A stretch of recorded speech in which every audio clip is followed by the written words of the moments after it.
tal amigos? Bienvenidos a una edición más de su programa Testigos de Jesús, donde nuestro único objetivo es darle el honor, la gloria a nuestro Señor Jesucristo y que ustedes conozcan allá en sus casas las maravillas que Él ha hecho en nuestras vidas, pero lo más importante, que también las puede hacer en su vida. No importa por la situación por la cual usted está pasando, Jesús está allí para usted, para levantarlo, para sostenerlo y para hacerlo vencedor. Hoy quiero dar la bienvenida a una gran amiga mía, ella es Pili. Hoy nos acompaña en Testigos de Jesús. Pili, bienvenida a su programa. Gracias, Jonathan, muy amable, gracias por invitarme. A usted por aceptar esta invitación y por decidir ser una testigo de Jesús. Vamos a iniciar desde el principio. ¿Cómo nace Pili Sierra Coto? ¿En qué hogar? Pues, ¿cómo era esa familia?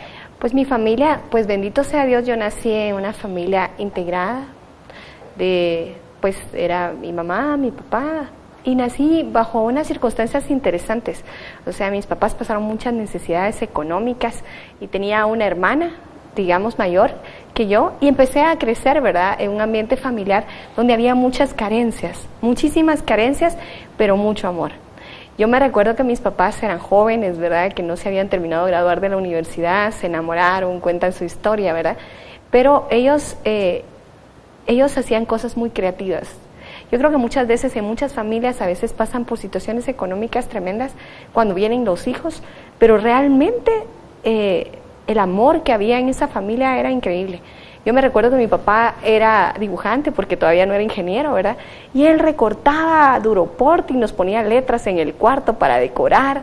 Y mi papá trabajaba dobles turnos incluso en una fábrica de textiles. Y con los conitos nos hacía mi mamá peluches con ojos y entonces hacían así los peluches. Era una cosa increíble porque mis papás siempre fueron muy creativos y yo no me daba cuenta que era pobre, ¿verdad? O sea, o que teníamos necesidades. Y empecé a crecer con una infancia feliz, digamos, más o menos, aunque fue truncada después por muchas situaciones pues que vamos a contar, pero nací en una familia, somos 4 hijos y pues mis 2 papás. Una hermana mayor, usted es la segunda de los hermanos. Y 2 varones. Y 2 varones más, o sea, 2 mujeres y 2 varones. Así es. ¿Cómo eran esos primeros años con su hermana y sus hermanos? ¿Era un cuento de Disney donde nunca habían peleas o había mucho respeto hacia el hermano mayor? ¿Cómo funcionaba la dinámica de hermanos? Era el cuento de Disney donde los niños se pelean. Era un cuento de Disney donde realmente no se pelean. Mi hermana mayor tiene un carácter un poco fuerte, ¿verdad? Entonces ella... Al igual que el suyo. Un poquito. Pero el mío todavía es un poquito diferente al de mi hermana. Mire, realmente con mi hermana se llama Ana Lucía, mi hermana mayor, muy responsable, ella es re linda. Ella era la hija que hacía las cosas perfectas, ¿verdad? O sea, ella era obediente con mis papás, era linda, y ella era así como las hermanas mayores, ¿verdad? Ella, sí. Yo me recuerdo, una anécdota que recuerdo es que hacíamos pastelitos de lodo, ¿verdad? Hacíamos pastelitos de lodo, pero ella era la cocinera, entonces ella me decía, los tenés que probar, ¿verdad? Y yo comía lodo, y era una cosa así que nos manteníamos enfermos y todo, pero esos juegos de niños tan inocentes y todo, y mi hermana siempre fue de un carácter muy fuerte, y siempre teníamos rivalidades, porque entre mujeres se da eso, ¿verdad? Entre las hermanas mujeres. Con mi siguiente hermano, mi mamá tuvo 2 pérdidas antes que pudiera nacer mi siguiente hermano. Y realmente pues se anhelaba ese hermano. Yo siempre pensé que porque nos llevamos año y medio, fue sorpresa cuando yo nací. Yo no creo que hubiera sido muy planificada. Mis papás tenían que hacer muchos sacrificios por nosotros. Entonces creo que pues sí fue amada, aunque no creo que haya sido muy deseada. Estoy inventando, mis papás ya están en la gloria del Señor. Pero en eso realmente es. Y con mis hermanos siempre fue una vida agradable, bromeamos. Nuestra familia ha sido una familia muy linda, muy llena de música. Mi hermano que me sigue, digamos, es la persona que es mi hermano y mi amigo. Y lo extraño mucho porque él está afuera. Él, bendito sea Dios, es gerente de mercadeo de una empresa multinacional fuera de Guatemala. Y lo extraño mucho. Era mi amigo de parrandas, mi amigo de juegos, mi amigo de todo. Y mi hermano pequeño, que era el pequeño. Entonces era el consentido por mí y realmente yo quiero mucho a mi hermano pequeño. Entonces sí, una relación buena, con peleas, con cuestiones de ese tipo. A veces nos peleábamos más de lo normal, salíamos corriendo, nos tirábamos cosas, ¿verdad? Cosas así de niños, pero creo que fue una infancia normal, digamos, desde la perspectiva de los juegos, hasta los sucesos graves que me sucedieron en la infancia. ¿Qué pasó con la educación en esa parte de la infancia? ¿En colegio católico, en colegio laico? ¿Cómo funcionó esa dinámica? Mi papá era salesiano, entonces del Don Bosco, y yo me recuerdo que yo amanecía viendo a la Virgen, a María Auxiliadora y a Don Bosco, y mi mamá muy religiosa siempre. Entonces siempre nos tuvieron en colegios, bueno, más o menos a mí me pusieron en el austriaco. Estuvimos pero buscando a ellos, que ellos nos daban la fe, la formación en la fe, y buscaban ellos pues nuestra actitud, entonces competencias y todo para que nosotros formáramos. Estudiamos en el austriaco y pues yo tuve problemas de aprendizaje, tuve dislexia, y a raíz de esa dislexia pues me pasaron al colegio Capué, y entonces digamos ahí me desarrollé durante toda mi primaria y parte de la secundaria. Y luego pues ya estudié en la escuela normal de maestras para párvulos y realmente por aquí cerca, en la zona 15, y realmente fue una maravilla el cambiar de esa. La escuela es excelente y pues me formé como maestra de párvulos. Hemos hablado, y salió un tema aquí, hasta los sucesos graves de la infancia. Lo que para mí puede ser un suceso grave, para usted puede no ser un suceso grave. Para nuestros espectadores pueden ser sucesos que se pueden considerar graves o no. ¿Cuáles son esos sucesos que marcan su infancia? Para mí, pues hay dos sucesos que para mí marcaron mi vida totalmente, y no solo mi infancia, sino que lo que soy hasta ahora. Mis papás, por esa necesidad que había, ellos me mandaban desde muy chiquita al colegio. Yo estaba en el colegio hasta los 2, empecé como al año, ¿verdad? Porque necesitan como una especie de guardería. Pero después me iba a la casa de mi abuela paterna. Lamentablemente yo tenía un tío que era medio hermano de mi papá, que estaba en drogas y que estaba muy mal.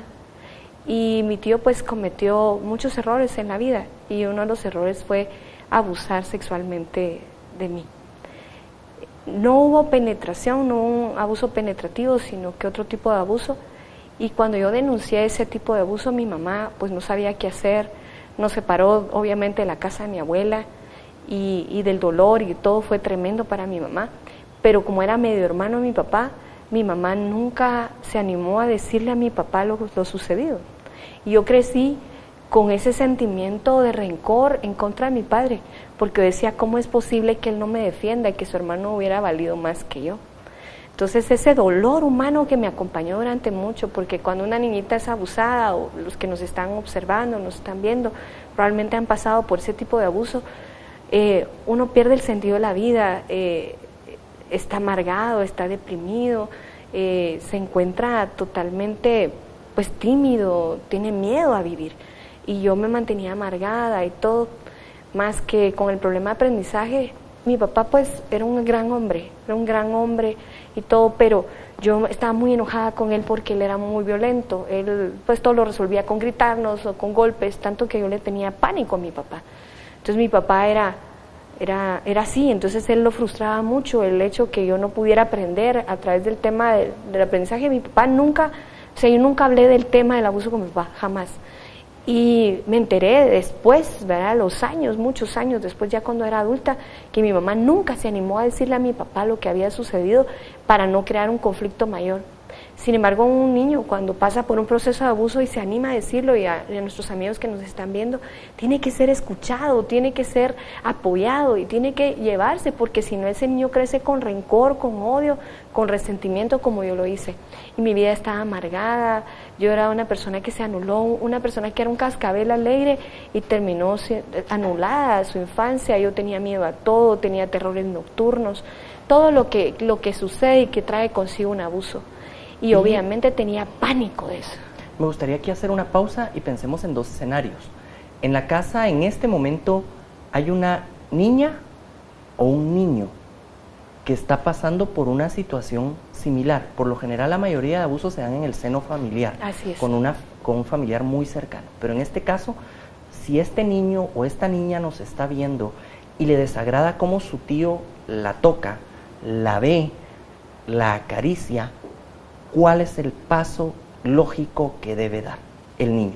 Y segundo, si es la mamá o el papá de ese niño que ha roto la barrera de denunciar, cuáles son los pasos y las acciones que se deben seguir. Hago esta pregunta por su testimonio, pero también por su formación académica. Claro. Número uno, para el niño, tú que nos estás viendo, tú que tal vez estás ahí en casa con ese dolor y ese resentimiento y ese rencor, no te quedes callado. El silencio no te va a ayudar. Denuncia, busca a una persona que tengas confianza, un maestro. Si tú sientes que en tu casa no te van a escuchar, porque Jonathan, el problema es que el 90% de los niños que denuncian el abuso, sus padres no les creen. Y las estadísticas dicen que el 97% de los abusos sexuales se dan por familiares o conocidos. Apártate de él, busca tus medidas de seguridad, trata de dormir con llave en la puerta si puedes, evita el contacto con esa persona, hazte manifiesto, porque uno por temor no manifiesta el rechazo hacia esa persona, pero hazte manifiesto, busca un maestro, alguien cercano que le puedas decir, porque eso es importante. Tú como niño tienes que buscar y salir del silencio, no tengas miedo. No tengas miedo, porque ese miedo es el que te tiene atado permitiendo esto, y no lo permitas. Grita si es necesario. Yo sé que muchas veces ante el abuso uno se queda en silencio, uno se traga las palabras y no puede hablar, pero yo te digo, busca a alguien que le puedas contar. Si no lo puedes contar, escríbelo en papeles, escríbelo y hazle llegar a una persona que tú tengas confianza en lo que está sucediendo. No te quedes en silencio. Y en el caso de los papás, hay muchas reglas y las normas, y hoy legalmente pues la ley nos ampara para poder nosotros buscar una denuncia. Y a veces nosotros como padres, cuando nos enteramos del asunto, como es un familiar cercano o un conocido, tenemos miedo de denunciarlo, o bien pena porque pues no queremos hacer más daño, etcétera. No se quede en silencio, empiece a trabajar, mande a su hijo a un tratamiento psicológico para poder ayudar con esto, porque esto puede truncar su vida sexual, matrimonial, su libertad, su vida, todo puede ser truncado a través de esta situación tremenda del abuso. No se quede en silencio, busque las instancias y sobre todo demuéstrele a su hijo que lo ama, o a su hija que la ama, que la perdona y que su vida no se ha terminado. Sobre todo maneje el sentimiento de culpa. Niño que nos estás viendo o niña que nos estás viendo, no es tu culpa. Y padres no son su culpa, pero muévanse para que no sea culpa de ustedes los traumas que la persona tenga. Pili, en este momento pasó por tu mente, Dios, ¿por qué has permitido esto conmigo? Jesús, ¿qué pasa contigo si soy tu hija y por qué no me cuidas? Jonathan, en ese momento lo único que pasa por la mente de uno es, ¿dónde está Dios? Ni siquiera decirle a Dios, ¿por qué no me cuidas? O sea, yo no valgo lo suficiente para que tú me cuides. Yo creo que Dios no existe. A mí nunca se me va a olvidar, como el colegio Capullé es un colegio católico. A veces cuando uno se portaba medio mal o lo miraban medio triste, lo mandaban a donde estaba, tiene un resucitado y tiene un crucificado, entonces dependiendo si uno se portaba mal al crucificado y no se portaba bien al resucitado, ¿verdad? Pero me mandaban a reflexionar y yo miraba a Jesús en la cruz y yo decía, ¿y este qué me puede ayudar si está más clavado que yo, verdad? O sea, está más sufriente que yo. Entonces yo no tenía una conciencia plena de lo que Dios podía hacer en mi vida, más bien sentía un Dios ausente, y cuando uno es niño pues tiene la imagen muchas veces errónea de ese Dios castigador, entonces yo sentía que no solo no estaba, sino que me iba a castigar, porque uno de niño, aunque yo fui abusada a los 3 años, o sea, cuando uno no tiene conciencia absoluta de la sexualidad, pero aún así uno siente que está haciendo algo malo, porque esa conciencia bendita que Dios nos puso siempre nos advierte de la maldad. Y no es la conciencia. Entiendo que por la formación psicológica el sí, término conciencia salga en esta entrevista, pero ese es el Espíritu de Dios que habita en nosotros, es el Espíritu de Dios que habita en ti, que habita en ti, que habita en mí, que habita en Pili. Es Dios cuidándonos. Cuando nosotros sentimos que eso no está bien, es el Espíritu de Dios que nos está diciendo, ojo hijo, porque esto no es lo que quiero. Exacto. Ojo hijo, porque esto no es lo que deseo para ti. Pero debemos de estar desde pequeños conscientes a escuchar esa voz de Dios, a hacerle caso a esa voz de Dios y a servir a esa voz de Dios. Me gustaría ahora, Pili, a que hablemos un poco sobre la segunda situación que marcó su infancia. ¿De qué se trató esto? La segunda situación es, como mencionaba, que mi padre era un hombre muy, muy especial, era un hombre muy trabajador, era un hombre muy exitoso, pero él también era un hombre muy agresivo, a veces nos pegaba y todo, tenía mucha tensión sobre él. Y un día llegó mi padre y me pegó. Pero hoy sí, yo era tremenda, pero me pegó porque a mayor represión, mayor desorden. Si me pegan mucho y me pegan mucho, me vuelvo cuervo, o sea, me vuelvo definitivamente duro. Y yo era, de verdad, mi hermana era la santa, yo era la ovejita negra. Entonces, yo era la malcriada, la rebelde, y en un momento dado mi papá viene y tenía mucho enojo, por eso era rebelde, ¿verdad? Por esto del abuso. Entonces, vino mi papá y me pegó porque se quebró un vaso o algo así, pero nunca se me olvida que la persona que estaba en mi casa trabajando le dijo, ingeniero, la niña no fue la otra niña. Y mi papá me pegó durísimo por algo que yo no había hecho, y por primera vez en la vida yo no lloré. Yo no lloré, y me paré. Y entonces mi papá se fue a su cuarto y luego me mandó a llamar, y por primera vez también yo vi a mi padre llorar. Y mi padre, con lágrimas en los ojos, me pidió perdón. Me pidió perdón y me dijo, mija, nunca más te vuelvo a pegar. ¿Y sabe qué sucedió? Yo agarré valentía de donde no la tenía, porque yo tenía mucho miedo a mi padre. Lo amaba mucho, pero tenía mucho miedo. Y le dije, ¿sabes qué? Yo nunca te voy a perdonar. Nunca. Y me volteé con el temor de que me iban a regresar para pegarme por malcriada. Me lo merecía, pero no me pegó. Al tiempo mi papá nunca me volvió a pegar, pero yo le había dicho que nunca lo había perdonado y me juré a mí misma que no iba a perdonar a mi padre. Entonces para mí fue un calvario, porque un día pues estaba enojado, nos castigaba viendo la pared o algo así, pero nunca más nos volvió a pegar. Yo no sabía, porque uno de niño no sabe el contexto en el que vive. Mi papá era gerente de una gran empresa en Guatemala, era gerente de recursos humanos de una gran empresa en Guatemala, donde el tiempo era tremendamente nocivo, donde la guerra civil estaba por estallar, donde había un conflicto sindical y todo. Entonces mi papá estaba arriesgando su vida en una empresa. Yo no sabía que estaba amenazado de muerte. Y a los 15 días o algo así que pasó esto, que yo le dije que no lo iba a perdonar, yo le dije a mi mamá, yo sería feliz si mi papá no existiera. Sorpresa, yo fui al colegio, y cuando llegué al colegio todo el mundo está contento, ¿verdad? Porque cada vez que lo llamaban a uno, nos empezábamos a ir todos porque ponían bombas en Guatemala por el tiempo del 82. Entonces lo contento que lo llamaran al colegio, porque uno de niño no sabe la gravedad del conflicto social. Y entonces yo dije, bueno, me voy, pero la directora, doña Blanquita de Araton, que es una gran mujer, me abrazó y me dijo, mira, mi hija, te pido que seas fuerte. Y yo no sabía ni qué me estaba diciendo, ¿verdad? Y cuando me llegaron a traer, pues fui a mi casa y me dice, pues me dieron la noticia de la mejor forma que se les ocurrió a ellos, pero por la peor para mí, ¿verdad? Me dice, mira, llegaron los hombres malos y mataron a tu papá. Y yo, mi papá medía 1,98. Yo no sé si es alto para ustedes, pero es muy alto. Y era un hombre muy corpulento. Y era Superman, ¿verdad? O sea, era imposible que lo mataran. Y cuando yo llegué, ver a mi padre tirado en el suelo, ensangrentado. Mi mamá, pues los bomberos ya le tenían tapada la cara. Y yo lo único que pensé fue mi culpa. Fue mi culpa, yo lo tenía que haber perdonado. Fue mi culpa, yo lo maté. Yo maté a mi papá con ese rencor. Maté a mi papá con ese odio, y la muerte de mi papá cambió totalmente mi contexto, mi vida, todo. Y yo no solo no tenía una muy buena relación con Dios porque pensaba que Él me iba a castigar, sino que también en ese momento le alegué, ¿verdad? Y le dije, sí, qué bien, tú, Jesucristo, te moriste, pero Dios no le pasó nada, a tu papá no le pasó nada. Entonces en mi mente de niña, porque yo tenía 10 años cuando eso fue, no podía caber otra cosa más que, ¿cómo es posible? Pero también era una controversia porque mi papá era muy violento, entonces yo decía, mi papá no era tan bueno porque me pegaba. Pero en el velorio todo el mundo decía, qué bueno era, qué bueno era, qué bueno era. Entonces yo dije, yo soy la mala. Y yo crecí pensando que era mala, yo crecí con ese dolor, con esa rebeldía. Yo dije, mi vida no tiene sentido, yo maté a mi papá. La Biblia, yo sé que hoy dice, ¿verdad?, que si uno se enoja con alguien en su corazón lo ha matado.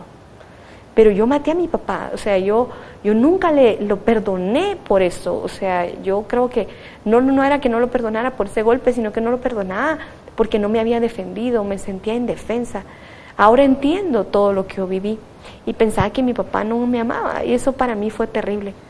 Y yo le pedía perdón a mi padre ahí tendido en el suelo, y le decía: papá, yo te prometo que, como el estrés de mi papá era que yo estudiara, yo te prometo que yo voy a hacer la mejor y voy a estudiar en lo mejor y voy a hacer lo mejor, y yo te prometo, padre. Y yo lloraba, y mi mamá, muy sabiamente, una mujer muy sabia, dejó que yo viera a mi papá tendido y muerto, porque dijo: si no, no lo va a creer.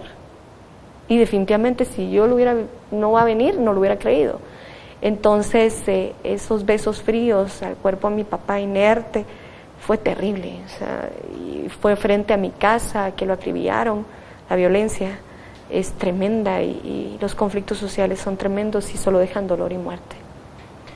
Dentro de este escenario, ¿cómo había afectado la mecánica dentro de la familia? Totalmente desmoronada la familia. Mis hermanos estaban en casa cuando mataron a mi papá, y pues salían los guardaespaldas a cuidar a mi papá. Mi papá decía que eran jardineros, pero tenían pistolas, ¿verdad? O sea, nunca nos quisieron hacer ver el conflicto, ¿verdad? Entonces llegaban los jardineros con todas las pistolas, ¿verdad?, a cuidar a mi papá. Fue terrible, ¿verdad? Mi mamá, una mujer que amaba a mi padre muchísimo, ¿verdad? Y mis hermanos estaban chiquitos. Mi hermano más pequeño tenía 3 años. O sea, mi mamá se quedó con una marimbita de 4 niños, ¿verdad? Mi hermana tenía 12, yo tenía 10. Mi siguiente hermano tenía 6 y el otro tenía 2 años, ¿verdad? 3 casi. Estaba cumpliendo 3 años. Entonces se podrán imaginar una mujer viuda, luchadora y todo, que truncado sus sueños y todo, y fue tremendo, ¿verdad? O sea, nuestra vida pasó, mi papá, así como empezamos a contar que mi papá era un hombre muy luchador, muy creativo, o sea, en estos años mi padre llegó de ser un dibujante a tener 3 ingenierías, a ser gerente de la Cámara de Gerentes de Guatemala, a ser, o sea, un hombre muy exitoso, y ya no vivíamos en aquella casa pobre, sino que vivíamos en una casa donde habían 4 carros a disposición o 5 carros. Yo tenía quien me peinara, quien me vestía, quien me bañara. O sea, realmente tenía gente que nos apoyaba en la servidumbre, y teníamos un estatus de vida completamente diferente. Y junto con la muerte de mi papá cambia radicalmente toda nuestra vida. La persecución por seguridad, nos tuvimos que cambiar de lugar, de casa, el tema de averiguar a quién había matado a mi papá, quién había planeado el secuestro, porque lo querían secuestrar, pero no se dejó, y el tema fue terrible. Una fábrica completa, una empresa completa se cerró a partir de la muerte de mi padre. O sea, el contexto fue tremendo, mi vida cambió totalmente. El tema de andar con seguridad, el tema de cambiar mi estatus de vida, de vivir en casa de mi abuelo un tiempo, es como escondidos, fue realmente muy doloroso. Hoy estamos a punto de llegar al final de este primer segmento del testimonio de Pilar Sierra. Nuestro objetivo, como les recordamos en este programa, es decirles a todos ustedes que están allá en casa, que no importa la situación por la cual ustedes estén atravesando, no importa lo complicado que se vea el camino, tomados de la mano del Señor Jesús, podemos recorrer toda la vía, y agarrados de su misericordia, podremos llegar al final de nuestros días diciéndole al rostro: Padre, nos esforzamos, esperamos haber cumplido nuestra misión. Hoy hemos conocido la parte de la vida de Pili donde se da un abuso temprano en su niñez, se da la muerte de su papá, una situación complicada dentro del colegio por el tema de su dislexia, y la vida no parece que le sonríe aún. Esto cambia, y para la gloria de Dios los esperamos en la próxima emisión de Testigos, el testimonio de Pilar Sierra. Nos vemos la próxima semana.